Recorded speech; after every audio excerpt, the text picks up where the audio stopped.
हरे कृष्णा। आज का टॉपिक है आधी रात आपको याद करके क्या सोचा जा रहा है। ठीक है, अब इस वक्त ये उनकी दिल की बात है। हमने यहाँ पे लिए हैं तीन ऑब्जेक्ट्स, दो है टैरो और एक है ओरेकल। तो लगभग 2-3 दिनों से हम क्या कर रहे हैं कि एक टैरो हम उनके लिए देख रहे हैं, एक टैरो हम आपके लिए देख रहे हैं। आज भी बिल्कुल हम ऐसा ही करेंगे। ठीक है, तो रीडिंग होने वाली है फॉर ऑल साइंस। तो चाहे आपके स्पेसिफिक साइन का यहाँ पे जिक्र हो ना हो, फिर भी आप इस रीडिंग को बिना किसी दिक्कत के देख सकते हो। ठीक है, तो करते हैं रीडिंग की शुरुआत। जय मां काली। तो ये हमने लिया है पहला टारो कार्ड, जो है वो स्ट्रेट और रिवर्स दोनों तरफ से आ सकते हैं। ठीक है, जो पहला कार्ड हमें मिला है वो है एस ऑफ पेंटिकल्स। ठीक है, चलो टॉरस वर्गो कैप्रिकॉर्न की एनर्जी। सेकंड कार्ड मिल चुका है टू ऑफ पेंटिकल्स। ओके, सो ये टू ऑफ पेंटिकल्स आ गया डायरेक्टली, एस और टू साथ साथ। यहाँ पे आ चुका है क्वीन ऑफ पेंटिकल्स, ये आ गया है रिवर्स में। ठीक है, 3 कार्ड मिल चुके हैं और हम 2-3 कार्ड चुनते हैं। देखो ये आ चुका है डेथ का कार्ड, स्कॉर्पियो का साइन। ठीक है, हमें यहाँ पे मिला है night of swords, Gemini, Libra, Aquarius का। और एक और कार्ड अगर हम चुनते हैं यहाँ पे तो बेसिकली आ चुका है द मैजिशियन। ठीक है, तो मैंने यहाँ पे ये सारे कार्ड्स रख लिए हैं। आई होप आपको ये कार्ड्स दिख रहे होंगे। ठीक है, तो आज हम बेसिकली 6 कार्ड देख रहे हैं यहाँ पे। तो शुरुआत हो चुकी है एस ऑफ पेंटिकल्स से। अगर हम बात करते हैं पहले सभी राशियों की, तो यह है वृषभ, कन्या, मकर राशि, टॉरस, वर्गो, कैप्रिकॉर्न। फिर यहाँ पे आ चुका है डेथ की स्कॉर्पियो, फिर है जिम्ना, लिब्रा, एक्वेरियस, मिथुन, तुला, कुंभ राशि। ओके, एंड मैजिशियन है। तो ये सभी के लिए अप्लाई है, मतलब सभी राशियाँ यहाँ पे एप्लीकेबल है। शुरुआत हो चुकी है एस ऑफ पेंटिकल्स से एंड साथ में आ चुका है two of pentacles reverse mode में। तो एक स्ट्रेट एक रिवर्स है, ये उनकी मनोदशा दर्शाती है। ठीक है, एक तरफ तो इनको लगता है कि भाई देखो मैं तो सकारात्मक हूँ, या फिर मैं आपको काफ़ी याद कर रहा हूँ, मैं आपके लिए काफ़ी परेशान हूँ, दिल बहुत तन्हा महसूस कर रहा है और चाहत है कि भाई आपके करीब आ जाऊँ, है ना। तो इनकी चाहतें तो काफ़ी बढ़िया है। बट जब वो दोनों साइड का कनेक्शन देखते हैं, देखो जब हम कहते हैं कि हमें किसी से प्यार हो गया है तो दूसरी व्यक्ति क्या कहती है, ये भी तो बहुत इम्पोर्टेंट है ना। यहाँ पे हम कुछ ऐसा नहीं कह रहे कि भाई किसी को किसी फिल्म स्टार से प्यार हुआ, पता नहीं हो कभी फिल्म स्टार से मिल पाएगा या नहीं। यहाँ पे आप दोनों ने बातचीत की है ना, कई बार मिले हैं या फिर कई बार आपने एक दूसरे के हाथ थामे हैं, आप एक दूसरे को जानते हैं, परवाह की है। बट अब अगर चीज़ें हमें ऐसे नहीं दिखती तो फिर क्या है। तो कहीं ना कहीं यहाँ पे आशंका हम जता सकते हैं कि इस पर्सन को परेशानी है। आपके मन में एग्जैक्टली क्या है इसके बारे में।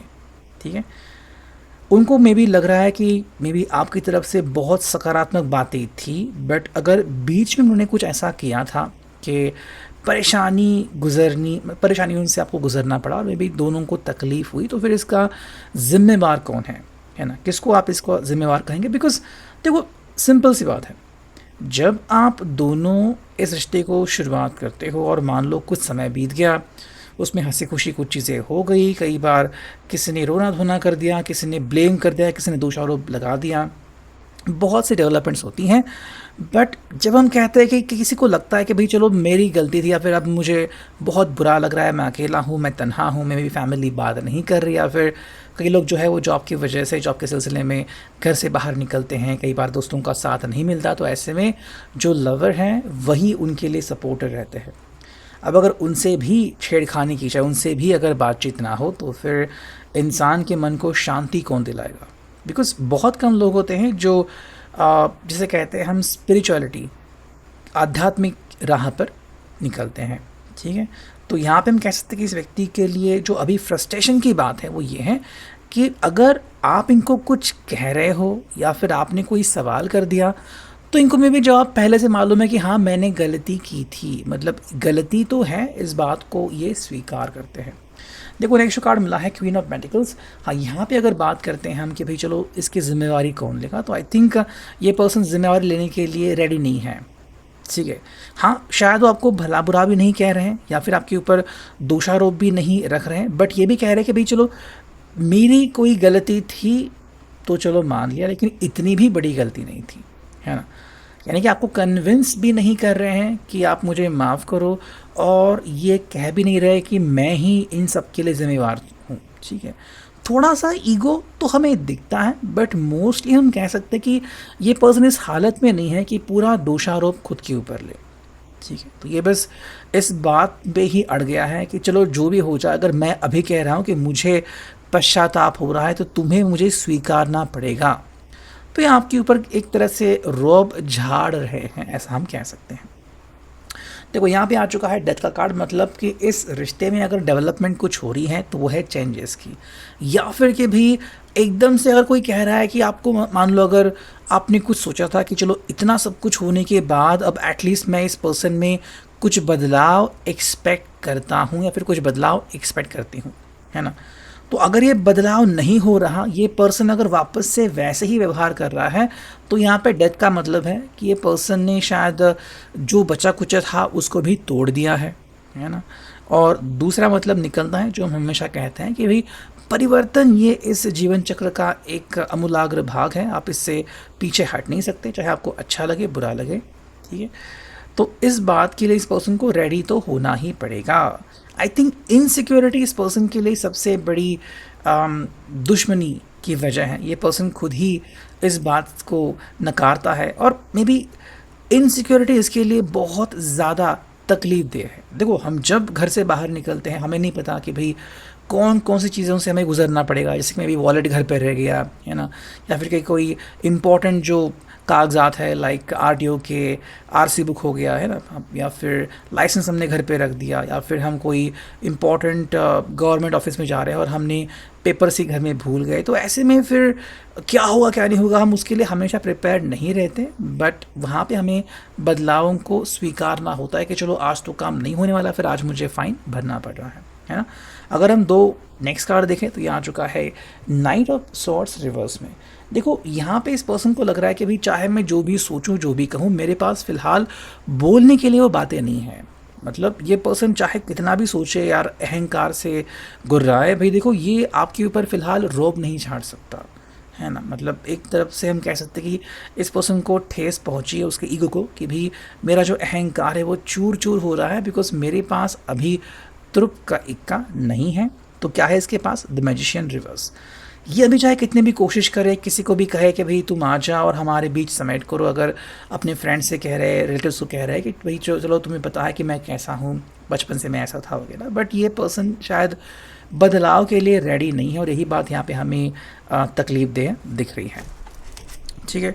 अब अगर हम देखते हैं ये सेकंड टारो, जो हम स्पेसिफिकली आपके लिहाज से देखेंगे कि आपको क्या महसूस हो रहा है। यहाँ पे देखो पहला कार्ड है 5 ऑफ सॉर्ड्स की एनर्जी, ठीक है, आपके लिए 5 ऑफ सॉर्ड्स। सेकंड जो कार्ड हमें यहाँ पे मिला है, देखो ये आ चुका है प्रिंस ऑफ कप्स का कार्ड, ठीक है। थर्ड कार्ड जो यहाँ पे मिला है वो आ चुका है 4 ऑफ वॉन्ड्स रिवर्स में, ओके चलो।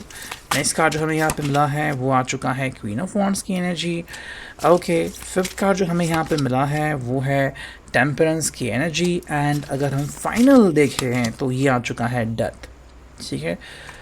देखो आपने ना बदलाव को मे बी बहुत ही ज़्यादा प्राथमिकता दी है, या फिर आप पहले से ही इस बात को पकड़ के चल रहे हो कि भाई ज़िंदगी में तो बदलाव होगा ही, चाहे आप किसी भी जेंडर के हो, कहीं पे भी रह रहे हो, आपको इस बदलाव को स्वीकारना पड़ता ही है। देखो अगर हम बात करते हैं यहाँ पे साइंस की, तो यहाँ पे हैं Gemini, Libra, Aquarius, Cancer, Scorpio, Pisces, Aries, Leo, Sage, है ना।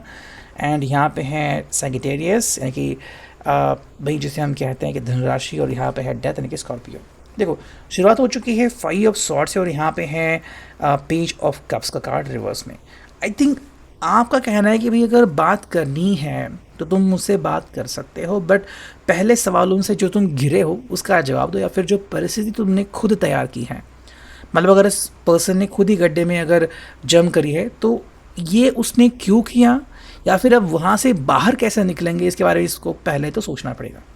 सेकेंडली फिलहाल अगर आप अगर देखते हो और कहते हो इस पर्सन को कि भाई तुम्हारे पास भी बोलने के लिए कुछ है नहीं, अगर तुम कोई चीज़ मुझे मेरे ऊपर लादना चाहते हो, या फिर अपनी स्वीट स्माइल लेके आ रहे हो, तो मैं इस चक्कर में नहीं फंसने वाला, या फिर आप इस चक्कर में नहीं फंसने वाले, है ना। आई थिंक आपका रिस्पॉन्स सिंपल है कि भाई देखो, हर चीज़ जो आपको लग रहा था कि बहुत आसान है, अब वैसा नहीं है, बिकॉज यहाँ पे है 4 of wands reverse. I think जो आपको लग रहा था या फिर थोड़ी सी जो उम्मीद थी कि भी ये जल्द ही कम्युनिकेशन करेंगे, कमिटमेंट होगा, ये आपने कहीं ना कहीं कोने में डाल दिया है। या फिर आपको लग रहा है कि भाई इनके जो नाटक है वो तो ख़त्म ही नहीं होते, कई बार कोई ना कोई इशू लेके आते हैं। या तो आपको लग रहा है कि भाई ये पर्सन जो है वो बार बार आपको हर्ट करता है, जानबूझ के नहीं, लेकिन कई बार ऐसा होता है कि आप खुद हर्ट होते हो और फिर सवाल तैयार होता है कि आपने इनको चुन के कभी कहीं गलती तो नहीं की, है ना। एंड जब चीज़ें ऐसी होती है कि कई लोग आपको मिलेंगे कि भाई कॉलेज से एक दूसरे को जानते हैं, काफ़ी साल हो गए, डेटिंग भी हो गई, लेकिन अब ये पर्सन पता नहीं कब आगे बढ़ेगा, एंड हमेशा उसकी जो मूवमेंट है वो फ्रंट है ना, टू एंड फ्रो होती रहती। कई बार वो आते हैं, फ्रंट पे बात करते हैं, फिर पीछे हट जाते हैं। मतलब क्या कहना उनका, कई बार आप उनको डायरेक्टली फ्रेंड से अप्रोच नहीं कर सकते, है ना, फिर अपने किसी फ्रेंड से आपके साथ बातचीत की वो होता है। तो देखो यहाँ पे आ चुका है 4 ऑफ वांड्स रिवर्स, कहीं ना कहीं कम्युनिकेशन की गैप हमें यहाँ पे दिख रही है। क्वीन ऑफ वांड्स यहाँ पे, और यहाँ पे है टेम्परेंस। देखो आपका साफ साफ कहना है कि भाई अगर आपको जो चाहिए वो है कि भाई या तो अगर इस पर्सन को पश्चाताप हो रहा है, सबके सामने आके इस चीज़ को कबूल करे कि हाँ तुम्हें पश्चाताप हो रहा है, और हाँ आपको उनसे एक कन्फर्मेशन चीज़ सुननी है। ये नहीं चलेगा कि भाई तुमने अकेले में मुझसे कोई अलग बात की और जब सब लोग सामने आ गए तो उनके सामने अलग बात कर रहे हो, नहीं, सबके सामने तुम्हें एक्सेप्टेंस करना होगा जो तुम मेरे बारे में सोचते हो। सेकेंड है टेम्परेंस, कि भाई ये रिश्ता हम दोनों के लिए उतना ही इम्पोर्टेंट होना चाहिए जितना कि मेरे लिए है। तो इस बात की भी आपको गारंटी लेनी होगी। और जो फाइनल कार्ड है वो है डेथ। अगर बदलाव होने वाले हैं तो उसको भी आपको बिना किसी दिक्कत के स्वीकारना होगा। फाइनल अगर हम देखते हैं कि हमें यहाँ पे क्या ओरेकल मिलती हैं, तो ये है nurturing and practical care in a relationship, down to earth partner. I think आप इनसे एक्सपेक्ट कर रहे हो कि भाई शांत संयमी बनो और मेरे लायक बनो, अपने आप में बदलाव 100% करो, बिकॉज आप दुनिया के सामने क्या हो इससे मुझे कोई फ़र्क नहीं पड़ता, मैंने तुम्हें जो देखा वो मेरे लिए बहुत इंपॉर्टेंट है। एंड सेकेंड कार्ड जो हमें यहाँ पे मिला है वो है फेसिंग डिपेंडेंसीज और मटेरियलिस्टिक एस्पेक्ट्स ऑफ लव। अगर ये पर्सन किसी और के ऊपर डिपेंडेंट है या फिर किसी और का अगर ये पर्सन हवाला दे रहा है कि देखो इनकी ज़िंदगी में ये हो रहा है, ये तो कैसे जी रहे हैं, आप कह रहे हो कि नहीं मुझे उससे कोई लेना देना नहीं है, मेरे लिए आप इम्पॉर्टेंट हो और मेरे लिए मेरा रिश्ता बहुत इंपॉर्टेंट है। ठीक है, तो यह अभी के लिए reading, I hope it will resonate.